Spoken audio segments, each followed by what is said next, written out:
I've been seeing this viral pickle sandwich all over the Explore page, so I thought I'd give it a try. Start by patting your pickles dry, then set that aside. Next, add some shredded cheese to a lined baking sheet. Add your pickles on top, and then add another layer of cheese before baking at 400 degrees for about 20 minutes. The cheese I'm using is Cabot's Vermont Sharp Cheddar. It's creamy, delicious, and pairs perfectly with the saltiness of the pickles. I let that cool for a few minutes before assembling my sandwich. I added honey mustard, arugula lightly tossed in balsamic dressing, added pickled onions, some oven roasted turkey, and tomato slices. Lastly, I topped it off with some more honey mustard, then just close it, cut it. This was a sandwich once it was all done, and enjoy!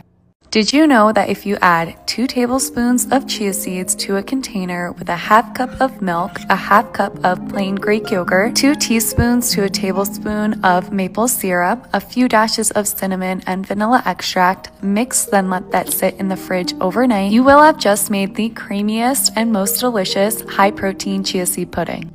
One of my favorite high-protein lunches to make in the summer is this street corn-inspired chicken salad. It's light, refreshing, packed with flavor, and so easy to make. All you have to do is add 3 cups of shredded chicken to a bowl with 3 ears of corn, 2 bell peppers, about a 1/4 cup of red onion, 1 jalapeno, some cilantro, and cotija cheese. The dressing is super simple, a mix between Greek yogurt and mayo, with fresh lime juice, honey, a clove of grated garlic, and seasonings. They will all be written out in the caption. Once it's all mixed, it should look like this. Now I like to prep this in the beginning of the week. That way I have quick lunches and snacks ready to go.